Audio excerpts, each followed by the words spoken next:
It's safe to say after spending what is now a solid 2 weeks with the Z Fold 4, that there is a reoccurring thought that comes to mind to pretty much sum up what the Fold 4 really is deep down at its core. And that thought is that the Fold 4 is the ultimate Swiss Army knife mobile device that has ever been created, which is now more ready for prime time than ever before. Now my thoughts on this are because of the design and build quality. Yes, I'm using the grey-green colour for my model, and I do wish indeed I had the beige colour because it's just so beautiful. And speaking of beautiful, Samsung have tried this time to take a more beauty-based approach with the Fold series, borrowing a lot more from the identity of the Flip. Now why is that? Well, that's because of the flatter edges and the glossy finish, which actually adds a visual contrast and separation to the perfection that is the matte finish of the Victus Plus glass at the back. They've overall made it lighter, shorter and more compact compared to the Fold 3, praising Samsung for making the effort of doing so, especially considering the 2-in-1 hybrid nature of the Fold 4. In it all, I definitely don't want to take anything away from the improvements to the overall fit and finish and build, as we still have an IPX8 water resistance rating, which is no small feat to achieve on a foldable device. The stronger hinge and the materials used, and now the wider, more usable outer cover display, which we will discuss more later on in the review, but functionally, in the real world, I actually much prefer the previous Fold 3 design because whatever it lacks in pure looks and aesthetics and packaging, the more tapered rounded feeling made it easier to hold, grip and safer and more secure when opening it to access the inner display. That was also helped thanks to the matte finish of the metal frame. Regardless, I'm still impressed with the overall improvement to the packaging of the Fold 4. The Swiss Army knife analogy really does kick in when we consider the display experience on the Fold, and it's even more evident with the improvements on the Z Fold 4. No BS, the obvious, the outer cover display, although it's the same display measurement at 6.2 inches, the aspect ratio is now wider at 23.1 by 9 compared to the previous 24.5 by 9. More down to the slimmer bezels and making it wider by 2.7 millimeters. It's in the details, but has it really made the outer cover display more usable? Well, this is going to be the most yes and no answer ever. Okay, let's start with yes. After about a week of constant usage, you feel more confident using the outer cover display as a normal phone more than ever before, even when typing. No, because ideally, if the display size was 6.3 inches with an aspect ratio of at least 22 by 9 or even pushing it to 21 by 9, then it would be just right. With that in mind, it still feels cramped enough that you will need autocorrect to carry you through, and videos will still have major black bars on the sides. And hey, if you're enjoying this review so far, then hit that like button, hit that subscribe button, hit that notification bell so you're part of Team TLS to Tech Lover Squad so you don't miss any future videos. Yeah? Let's continue with the review. The inner display is still 7.6 inches with slimmer bezels, but the real upgrade to the immersive feeling of using it is the improvement to the UDC camera. Don't get me wrong, if you want to find it and you are really thinking and looking for it, then for sure you can still see it there. But in the motion of using it subconsciously, it fades away and is so forgettable, which makes me still agree with the direction Samsung took here, as it makes the large inner display the focus of attention. More praises to the displays. They are brighter and even more efficient thanks to new LTPO tech that allows the inner display to refresh between 1 to 120 Hz and the outer display to adapt between 48 to 120 Hz. Just remember, all put together, you still get S Pen support on the folding inner display. It's hard not to be impressed here overall. But then again, we gotta fire some things back that we just didn't get or improve. Don't get me wrong, people. S Pen support is fantastic, but we still are not at the point where we can just use a standard S Pen on the inner display, and even then, the outer display still has no S Pen support, and you still can't set the refresh rates and the brightness levels independently from each other. Adding it all up, the infamous crease is still here. This is what I call more of a visual dimple than anything that is major that makes it a deal breaker, because on a Fold you basically make no physical interaction with it, which makes it very forgettable.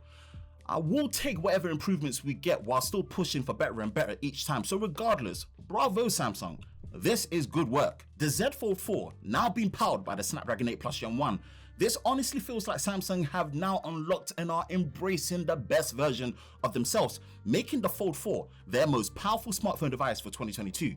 Specs increase is one thing, especially considering now there is a 1TB option available if you want it, but the efficiency gains of the 8 Plus Gen 1 brings probably the biggest difference maker, especially considering we are still using the same 4400 mAh battery size. I definitely don't consider myself a mobile gamer, but I'm confident enough in my brief testing to say you will not struggle when it comes to playing the latest games on the Z Fold 4, especially considering how nice it is to use on the in-ear display. As Twitter for Android is my favorite social media app, the performance on the Fold 4 is still poor. And again, this is more down to just how poorly optimized Twitter for Android is in general, so I'll try not to knock the Fold 4 too much on this one. Apart from that, this is excellent performance from Samsung, and I hope, especially for those of us who are always dealt the Exynos hand on their S-series flagships, that we finally get to experience the joy of Snapdragon going forward.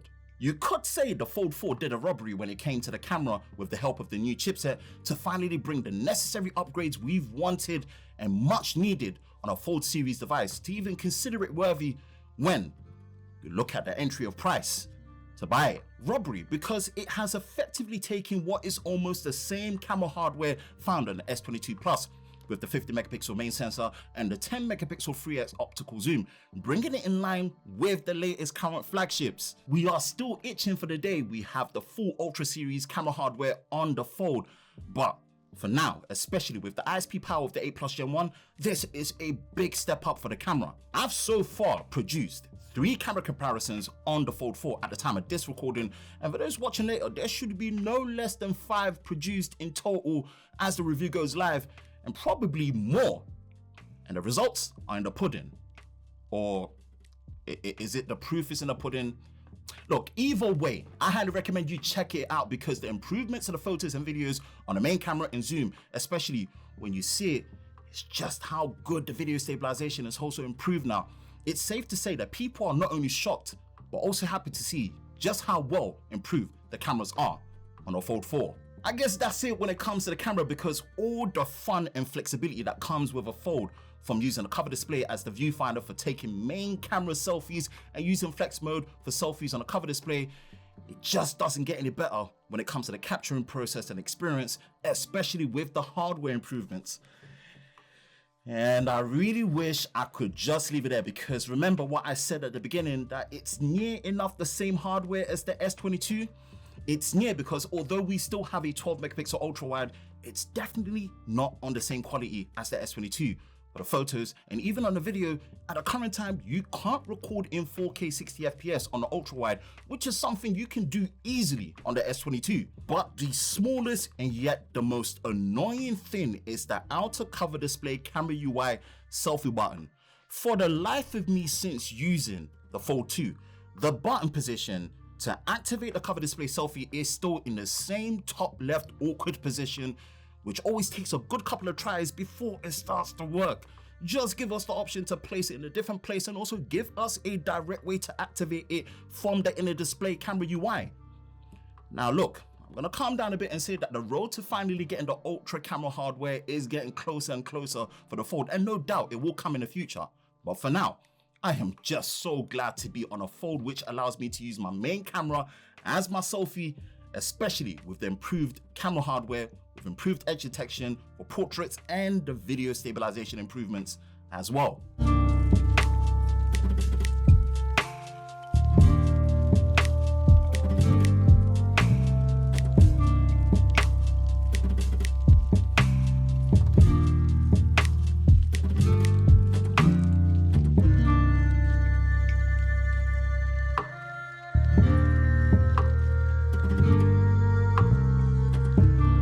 When it comes to the software experience, the Z Fold 4 is the first device to run Android 12L, which is better optimized for Android tablets and running on One UI 4.1.1.